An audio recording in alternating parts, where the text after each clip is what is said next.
गुज़िश्ता कई साल से popular front of India PFI के लिए ऑल इंडिया सूफ़ी सज्जादा नशीन काउंसिल की जानिब से उनको बैन करने के लिए मुहिम चलाई जा रही है। उसी ज़िम्मन में 17 तारीख़ को हम एक बैनर यानी कि एक पोस्टर रिलीज़ कर रहे थे, तो जिसको कुछ दिन के लिए मुलतवी कर दिया गया है। पोस्टर रिलीज़ करने का मकसद ये है कि कई लोगों के दिलों में ये गलतफहमी है कि तमाम यानी कि PFI को ही क्यों कहते हैं बैन करने के लिए। तो हम आवाम के सामने मतलब क्लियर करना चाह रहे हैं, बताना चाह रहे हैं कि हर टोपी पहनने वाला या हर जज्बाती तकरीर करने वाला मुसलमान आवाम का हमदर्द नहीं होता।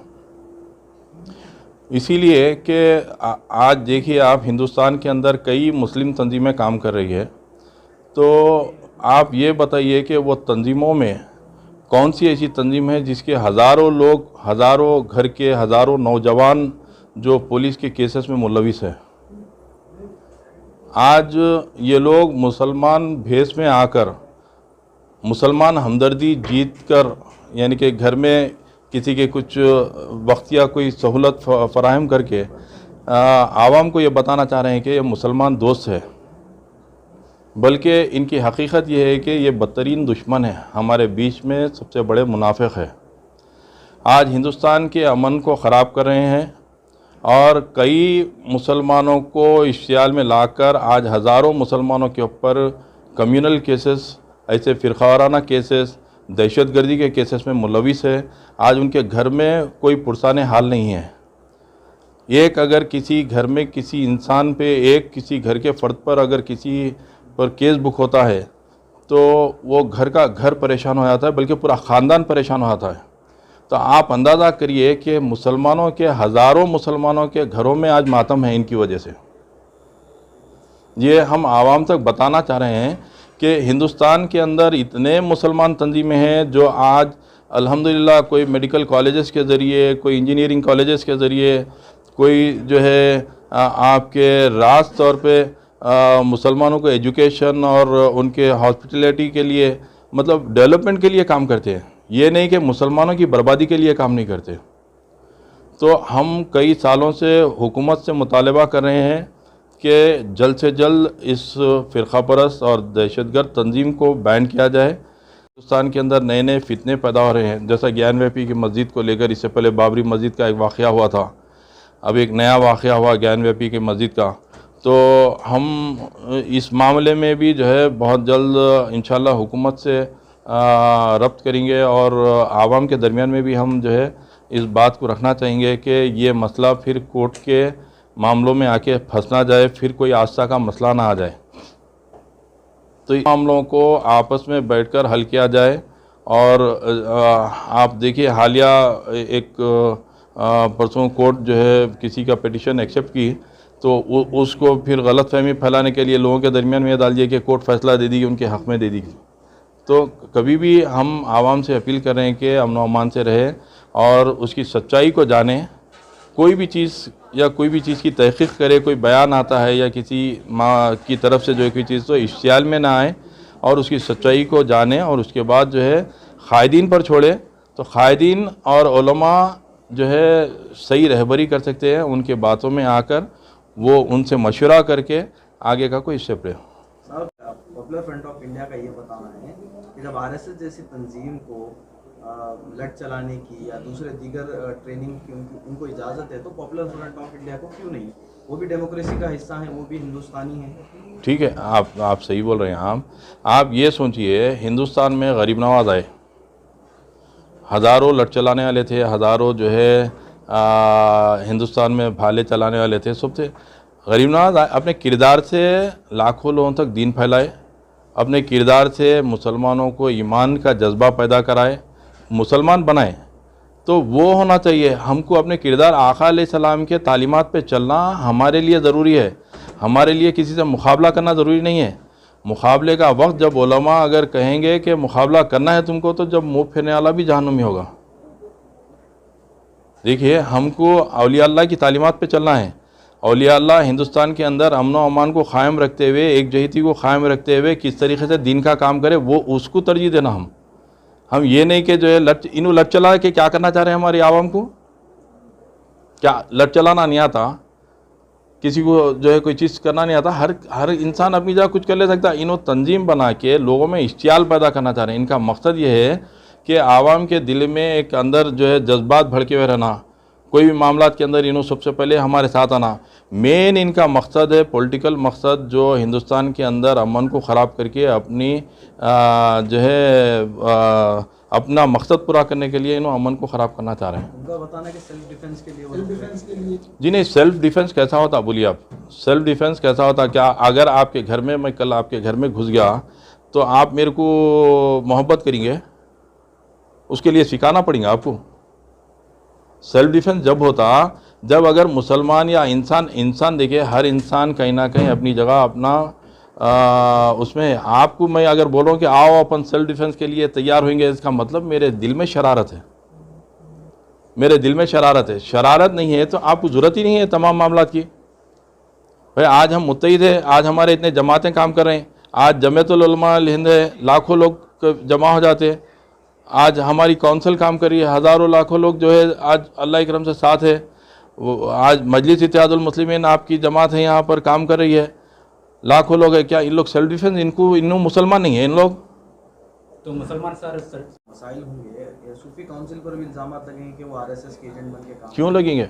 आप बोलिए। देखिए, एक बात बोलता हूँ आपको, हिंदुस्तान में इतने मुस्लिम तंजीमा काम कर रहे हैं। आप आए दिन देखते हैं किसी के ऊपर किसी की बी टीम बनाए थे, किसी को किसी आरएसएस से जोड़ देते, किसी को फलां तंजीम से जोड़ते। हम अल्लाह उसके रसूल की रज़ा के लिए काम कर रहे हैं। आप देखिए, जिसमें लिल्लाहियत होती ना तो उनको फ़िक्र नहीं होती। जिस तंजीम को या जिन लोगों को अपनी ज़ाती मफाद कैसे करते, उन्होंने फ़िक्र करते कि अरे मेरा क्या हो जाएगा। हमारा मकसद एक ही था, मुसलमानों में अमन व अमान क़ायम रहना और मुसलमानों में जो इश्तियाल पैदा किया जा रहा है इनकी तरफ से, उसको रोकना। और हम हर शिद्दत पसंद फ़र्द को, तंजीम को रोकने का काम करेंगे इंशाल्लाह। सर पीएफआई के अलावा जिनको आप बैन कराना चाहते हैं? नहीं, हम पहले देखिए, एक बात बोलता हूँ, जिस तंजीम के बारे में हम स्टडी करें तो उसके बारे में हम ये बात बता रहे हैं, क्योंकि वो घर की तंजीम है। हम देखिए, हम बहैसियत मुसलमान, हम पहले अपने घर को देखना। मैं ये बोला मेरे घर में कोई आग लग रही है और मैं बोल रहा हूँ पड़ोसी का घर को पहले बुझा, तो मेरे घर को आग लगने तो बोले तो कैसा होता? पहले घर को ही आग को बुझाएंगे, फिर पड़ोसी के घर में क्या चल रहा देखेंगे इंशाल्लाह। में ऐसे कई मकसद है, वो यही है कि कौम को किसी भी बुरी डगर पर जाने से रोके और उनके मुस्तकबिल को यानी तारीकी में जाने से रोके। साहब, अगर एक 500 बच्चों पर केस बुक हो रहा है तो उसमें मेरा क्या बिगड़ रहा है? सूफी सज्जादा नशीन का क्या बिगड़ रहा है? किसी का कुछ जाने का नहीं है। लेकिन हमारे जो दिल में जो तड़प है वो यही है कि एक बच्चा अगर घर से गिरफ्तार हुआ तो वो सारे घर की तबाही है। सारा सर्विलेंस उसके घर पे लग जाता है, फिर वो बच्चे का मुस्तकबिल बिल्कुल तारीकी में चले जाता है। जब उसको कोई मुलाजिमत नहीं मिलेगी, गैंगस्टर को जब कोई गैंगस्टर केस बुक होगा तो क्या उसको कोई मुलाजिमत मिलेगी? यूएपीए के तहत कोई बुक होगा तो क्या उसको मुलाजिमत मिलेगी? नहीं मिलेगी। तो यकीनी बात है वो क्राइम के रास्ते पे जाएगा। और फिर मुसलमानों पे जो पहले से जो तमगा लगा हुआ है कि ये लोग टेररिस्ट है, ये लोग आतंकवादी है, तो उसको और तक़वियत मिलेगी वो नारे को। तो हमारा मकसद यही है कि हम जिस मुल्क में रहते हैं उस मुल्क के क़ानून के दायरे में रहते हुए हम अपना काम करें, अपने मज़हब का प्रचार करें। देखिए, सरकार मदीना सल्लल्लाहु अलैहि वसल्लम की आप जो है मक्की ज़िंदगी को उठा करके देखिए, क्या ज़िंदगी है हुजूर पाक की। आपके दंदारे मुबारक शहीद हुए, एड़ियाओं को लहू लहान किया गया, आपने पलटा के वार नहीं किया। गरीब नवाज सरकार की ज़िंदगी को उठा के देखिए, महबूब इलाही की सरकार की ज़िंदगी को उठा के देखिए। लेकिन ये जो तशद्दुद के जो हिसाब में हम उतर रहे हैं, ये हमारे लिए मुनासिब नहीं है, हमारी आने वाली नस्लों के लिए मुनासिब नहीं है। एक सवाल थोड़ी देर पहले आप हजरात की जानिब से हुआ था जो मैं सुना कि सेल्फ डिफेंस, किसने मना किया आपके सेल्फ डिफेंस के लिए? कितनी ऐसी मुस्लिम ऑर्गेनाइजेशंस है, organisation in the sense self defence की जो ऑर्गेनाइजेशन है, जो मेरी अपनी नज़र में है, जो मैं खुद कई बार उनके फंक्शंस अटेंड कर चुका हूं, जो मार्शल आर्ट के नाम से चलाते हैं, किसने रोका आपको चलाने से? क्या कोई पुलिस आके रोकी? क्या कोई कानून आके रोका? किसी ने नहीं रोका। जहां आरएसएस चला रही है तो फिर वहां पर जमीयतुल उलमा हिंद भी ये काम शुरू की थी। मेरा सवाल जमीयतुल उलमा हिंद से है, आप बंद क्यों किए काम? वो 4 दिन की चांदनी फिर अंधेरी रात है, क्यों बंद किए आप जारी रखना था वो काम। आज हमारे जितने भी मेरे अपने रिश्तों के बहन भाई है, उनके खुद मार्शल आर्ट्स जो है वो सिखाते हैं।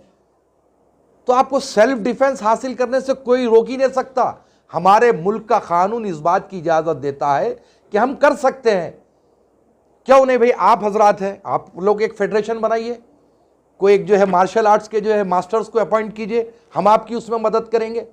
पीएफआई को बैन करने का जो मुतालबा है, उसके पीछे यही है कि हमको सरकार मदीना सल्लल्लाहु अलैहि वसल्लम और औलिया अल्लाह की तालीमात पे चलते हुए अपने तबलीग दीन का काम करना है, अपनी ज़िंदगी को गुजारना है। पीएफआई एक तंजीम ऐसी है जो हद से ज़्यादा, यूँ मैं कहूँ तो गलत ना होगा कि वो एक्सट्रीमिस्ट जो होते हैं उनकी जहनीत पे जाकर काम कर रहे हैं, और इसके कई प्रूफ्स आपको मिल जाएंगे। हम ये नहीं चाहते कि ऐसे लोगों के हत्थे हमारे अपने मुस्लिम नौजवान चढ़ें और अपने मुस्तकबिल को तारीकी में डालें। आप देखिए कि सर तन से जुदा का नारा आए दिन, मैं भी ये बात कहते रहा, जलसों में बोला, टीवी डिबेट्स में बोला, कई जगहों पर बोला कि भाई ये नारा मत लगाओ। लोग ये कहने लगे कि नहीं, रसूल पाक की जो है गुस्ताखी की सज़ा तो यही है। तो मैंने कहा कि ठीक है, हमारे मुल्क में बड़े बड़े मुफ्ती हजरात हैं, बड़ी बड़ी जामिया है, बड़े बड़े मदरसे हैं, तो फिर फतवा दीजिए, आप फतवा इशू कीजिए, कौम अमल करेगी। लेकिन कोई भी मुफ्ती साहब, कोई भी मौलवी साहब, कोई मदरसा इस पे फतवा देने तैयार नहीं हुआ। तो बात वाज़े हो गई कि कोई हिम्मत से तो आगे बढ़ेगा नहीं, मासूम नौजवानों को आगे ढकल देंगे, उनके ऊपर केसेस बुक हो जाएंगे, ये अपनी गद्दियों पे सुकून से बैठे रहेंगे। जो जैसे लव जिहाद है, तो उस पर भी आपकी तंजीम कुछ काम कर रही है? आप ठीक है, कितने वाक़यात हुए? ऐसे कई हज़ारों वाक़यात। देखिए, हज़ारों नहीं है, आप गिने चुने उंगलियों पे गिना सकते 4-5 वाक़यात है जी। नहीं, काफ़ी है, 8-10 वाक़यात, उससे ज़्यादा नहीं बता सकते आप लोग। तो मसला क्या है, देखिए मैं बोलता हूँ आपको, आप पड़ोसी मुल्क को चले जाइए, पाकिस्तान, शिया सुन्नी के नाम पे हज़ारों लोगों को कत्ल, आए दिन बम ब्लास्ट। इराक़ चले जाइए, फ़लस्तीन का हाल देखिए। आप हिंदुस्तान में चंद अगर शरारत पसंद लोग अगर जो है कोई हरकत करके वो लोग अपना क्रेडिट लेना चाह रहे हैं, तो आप क्यों उनका हिस्सा बनना चाह रहे हैं? आप अगर कोई 1-2 वाक़यात अगर ऐसा हो रहे हैं तो उसको ऐसा हमारे पास उसको जो है बना रहे हैं, आप उसके लिए क़ानूनी कार्रवाई करिए, आपको इजाज़त है, तो आप आगे बढ़िए। आप लोग जो है अपने वकीलों को तैयार करिए। खाली फेसबुक पे, सोशल मीडिया पे बैठ के तनकीद करना, इंसान भाई आप प्रैक्टिकल क्या कर रहे हैं? आप स्पॉट पे पूरा मारे तो जान से मार दे रहे। कितने वाक़यात है? आप देखिए ना, डाटा देखिए आप, कितने वाक़यात हैं? मैं फाइल करता हूँ केस को, कितने वाक़यात हैं? कितने आप देखिए, ज़बानी खर्चा देखिए। एक बात बताऊँ, मैं क्या बोल रहा हूँ आपको, गिने चुने 8-10 वाक़यात है, और हिंदुस्तान में 130 करोड़ से ज़ायद लोग रहते हैं। 130, एक घर के अंदर 50 लोग रहे तो घर में महीने में एक आध बार लड़ाई हो ही जाती है आपस में। तो 130 करोड़ लोगों में अगर 1-2 वाक़यात अगर हुए तो उन वाक़यात की आप जो है मजम्मत करते हैं, साथ में मजम्मत के साथ एक लीगल टीम को लेकर इंशाल्लाह उनके ख़िलाफ़ कार्रवाई करेंगे अपन। भाई आप हमारा हिस्सा बनिए, साथ दीजिए, अल्लाह चाहा तो इनके ख़िलाफ़ जो है कोशिश करेंगे, कार्रवाई करेंगे। भाई उसके हक़ाइक़ भी तो जानना, सही हक़ाइक़ क्या है, क्या वही वजह है या कुछ और वजह से जो है वो लोग लेके अपने आप को जो है ज़ाती खुसूमत निकाल रहे हैं। तो आखिरी सवाल के ऐसा तो नहीं कि सूफी काउंसिल किसी पार्टी के प्रेशर में आके पीएफआई को बैन करने के लिए इस तरह का? जी, बहुत अच्छी बात सवाल करें आप। देखिए, आप एक बात बोलता हूँ, ऑल इंडिया सूफ़ी सज्जादानशीन काउंसिल जो है जब से क़ायम हुई है, तो उससे पहले या उसके बाद में कोई एक पॉलिटिकल जमात, किसी भी जमात के बारे में काउंसिल का कोई भी फ़र्द तायद किया क्या कि काउंसिल की तरफ से फ़लाँ बहुत फरिश्ते लोग हैं या फ़लाँ को वोट देना चाहिए। देखिए तायद का मतलब क्या होता, उनके देखिए पॉलिटिकल पार्टी को क्या होना, उनकी तायद करना। उनकी तायद की है क्या हम कभी? 2024 की तैयारी है क्या सर? नहीं, 24 देखिए आप नहीं समझ रहे बात को। हम किसी पॉलिटिकल जमात की तायद की है तो जब बता सकते कि किसी के मातहत काम कर रहे हैं।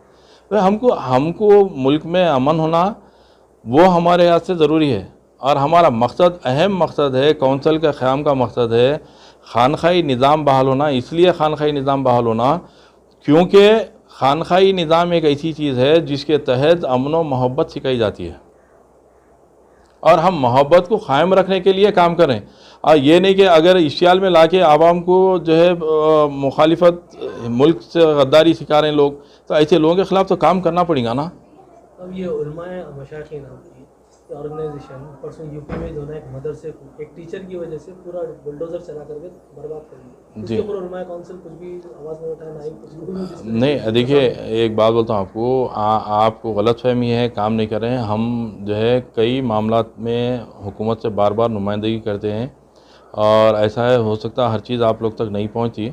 और हम जो है सबसे पहले किसी चीज़ को, न्यूज़ को देख के हकीकत नहीं समझते, प्रैक्टिकल वे में उसकी रिपोर्ट क्या आती, क्या मामला थे, जब तक कि उसकी पूरी तहकीक नहीं करते उस मामले में जो है बयानबाजी नहीं करते। इससे बहुत ज़्यादा बचने की कोशिश करते। इसलिए कि देखिए एक बात बोलता हूँ आपको, ईमान, कोई मुसलमान ऐसा नहीं है जो ईमान जिसके सीने में नहीं है। तो ईमान का मतलब नहीं होता कि मेरे भाई को मैं तकलीफ़ पहुँचाऊँ। ईमान का मतलब ये होता है कि मेरे भाई का तहफ़्फ़ुज़ करूँ। कैसा तहफ़्फ़ुज़ करना? तहफ़्फ़ुज़ करने के लिए लोग जैसा इश्तियाल में लाके ये दहशतगर्द तंजीमात, जो अपने फ़िरक़ा परस्त तंजीमात, ये जो हरकतें कर रहे हैं, इनको रोकना हमारा फ़र्ज़ है। और आवाम के दरमियान में, देखिए आवाम के दरमियान में बार बार वो गलतफ़हमी पैदा करने की कोशिश करें मुस्लिम तंजीम को नहीं, बखुदा हम इनको रोकने का मकसद मुसलमानों का तहफ़्फ़ुज़ है, आवाम के अंदर मोहब्बत पैदा करना है। मिनश्शैतानिर्रजीम, बिस्मिल्लाहिर्रहमानिर्रहीम। हज़रात इकराम, ऑल इंडिया सूफ़ी सजादा नशीन कौंसिल की जानिब से पिछले कई महीनों से हमारी अपनी मुल्क की मरकज़ी हुकूमत से इस बात का मुतालबा किया जा रहा है कि PFI नामी जो तंजीम है उसको फ़ौरी तौर पर बैन लगाया जाए। यकीनी बात है कि जब सूफ़ी सजादा नशीन कौंसिल की जानिब से इस बात का मुतालबा किया जाएगा तो फिर हर वो मुसलमान के जहन में ये बात उठेगी और उसके जहनों में ये ख़याल अंगड़ाई लेगा कि एक सूफ़ी सजादा नशीन कौंसिल एक मुस्लिम तंजीम को क्यों बैन करने की बात कर रही है। तो मैं आपको बताता चलूँ कि अगर आप इनका रिकॉर्ड देखेंगे PFI का, तो कई आपको एजेंसीज़ के ज़रिए इनका रिकॉर्ड मिलेगा। और हालिया में जहाँ बिहार में इनका जो लिटरेचर जो पकड़ा गया, उसके अंदर जो ग़ज़वे हिंद की बात की गई, इन तमाम चीज़ों को देखने के बाद आपको भी ये महसूस होगा कि ये मुसलमानों के हमदर्द नहीं, बल्कि मुसलमानों के मुस्तक़बिल को तारीकी में डालने के लिए ये अपना काम कर रहे हैं। सीधी सी बात है कि आपने देखा कि कानपुर में नुपुर शर्मा की गुस्ताखी के ख़िलाफ़ एहतजाज हुआ, और हर मुसलमान का ये अहम फरीज़ा है कि जब नबी करीम सल्लल्लाहु अलैहि वसल्लम की शान में गुस्ताखी हो तो वो जमहूरी दायरे में रहते हुए अपना सदा एहतजाज बुलंद करे। जिस तरीक़े से मलून राजा सिंह ने हैदराबाद में जब गुस्ताखाना कलेमात बके तो फिर हैदराबाद में पुरअमन तौर पर संविधान के दायरे में रहते हुए, क़ानून के दायरे में रहते हुए एहतजाज किया गया, और फिर तेलंगाना गवर्नमेंट ने उसके ऊपर नोट लेते हुए उसको जो है PD एक्ट के तहत बुक किया।